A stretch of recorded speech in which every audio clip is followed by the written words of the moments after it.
pagsasalita, pagdidepensa, or sabihin natin pagtatanggol ni Communication Undersecretary Claire Castro kay Pangulong Marcos sa akin pong personal opinion analysis ay naging epektibo. Alam niyo kung bakit? Ito, pakinggan niyo itong bahaging ito ng kanyang mga paliwanag. Si Joseph Castro. Former President Marcos keeps on repeating, keeps on telling about this dictatorship when most of us cannot see any signs that our president is gearing towards dictatorship. Remember, You know, the one accusing the president, the former president, is the one who showed that acts of dictatorship. Remember, for the past 6 years when he was into power, he showed his power, really, being the authoritarian. Remember what happened to ABS-CBN? Even if, he said, even if you know, the House will give or renew the franchise of ABS-CBN, he will order NTC not to allow ABS to operate. Is that not dictatorship? He is the one who showed being the dictator and not the president, not President Marcos. ayan o. Isa lang ho yan sa madidiin na sinasabi ni Undersecretary Castro na inalimbawa niya na may mas ang dating at ginawa ng pagiging dictatorship ay si Duterte, not Marcos. Wala daw sa karakter at wala ho sa kasalukuyang sitwasyon na makikitaan mo na patungo sa dictatorship si Pangulong Marcos. Yan ang reaksyon ng tagapagsalita ngayon ng Malacanang kahit na hindi siya official press secretary, pero siya mismo yung sumasalo at nagtatanggol kay Pangulong Marcos. Di ba? Na nanggaling kay dating Pangulong Duterte na siya nagsabi na magiging dictatorship ang Marcos administration, ibabagsak ang martial law, hindi bababa sa pwesto, na katulad daw ng dating Pangulong Ferdinand Marcos Sr., ang kanyang ama. Kaya sinasagot ni Castro. Ngayon, sinasabi ko na nagbunga na, naramdam na, tama ang ginawa ng Pangulong Marcos na maglagay ng isang fighter na vlogger, broadcaster at abogada katulad ni Castro bilang tagapagtanggol ng Malacanang. Kasi nagre-react na ang mga kampo ng Duterte. Nag-iingay na ngayon mula nung isang araw pa. Unang araw pa lang ni Communication Undersecretary Castro, bumanat na siya at ginawa niya ang kanyang trabaho sa utos ng Pangulo. Nag-react kaagad ang mga Duterte. Ang ibig sabihin niya, nasaktan sila. Nakakita sila ng katapat. Na kung nagtagumpay ang mga Duterte ng halos 2 taon kalahati, halos magtatatlong taon na ng batikos ng personal laban sa Pangulo, kaliwat kanan, 24/7, sa mga rally, press conference, statement at kung ano, mula sa mga Duterte. Lahat naman sila bumanat eh. Digong, Pulong, Inday, at si Basti. Yung 4 na Duterte, grabe yung mga banat nila. On record yan, public knowledge yan. Hindi yan fake news. Pangalawa, okay?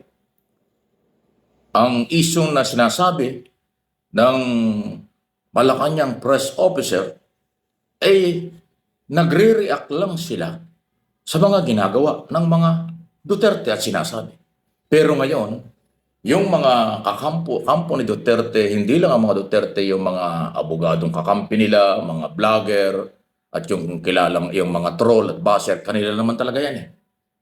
Pinipersonal na. Pinersonal si Undersecretary Castro.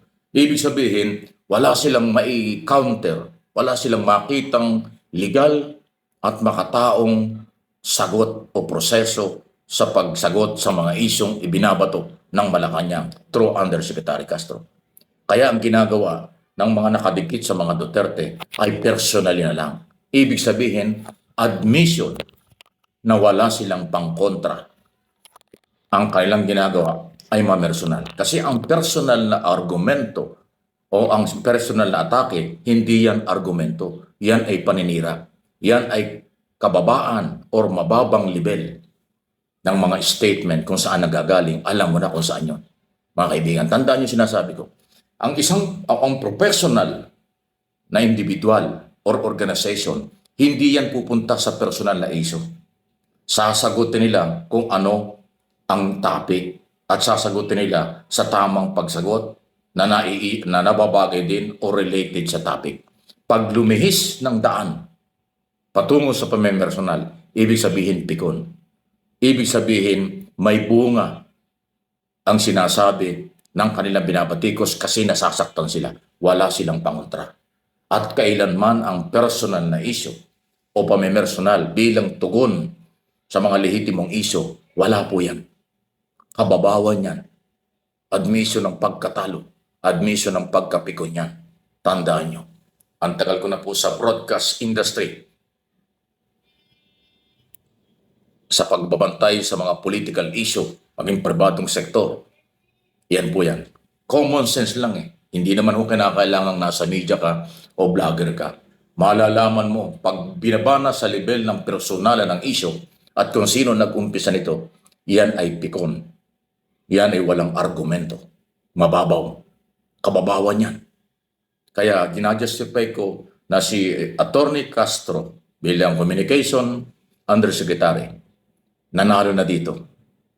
Yung kanyang trabaho sa loob lang ng ilang araw pa lang ay naipakita na hindi nagkamali ang Pangulo na siya ilagay dyan, hindi nagkamali ang Pangulo ng taong kanyang pagkakatiwalaang sumagot sa mga fake news, sumagot sa mga atake ng mga Duterte at iba pang mga kritiko or tinatawag nating anti-Marcos. Yan po yan.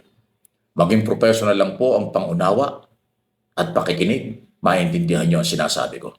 Huwag po niyong ibaba sa level nila na namimersonal at mababaw, siguradong hindi nyo maintindihan ako. Pero kung inyong uunawain ano ba ang issue, saan ba nag-umpisa ang mga atake at paninira, maintindihan nyo, tama lang ang Malacanang. Naging defensive sila dahil sobra na, tama na, enough na ang 2.5 o halos 3 years na nabatikos ng mga Duterte at ng kanyang kaalyado.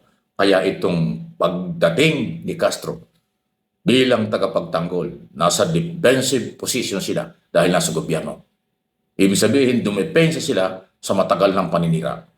Ito namang mga umaatake at naninira, nabuko sila.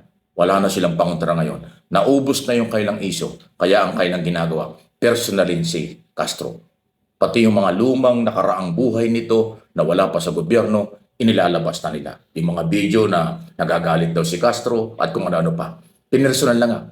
Baya sabihin mo ba namang BO-BO? Sabihin mo namang walang alam? Ay personal yon. Yan ang sinasabi natin. Napakababa ng level ng kampo nila.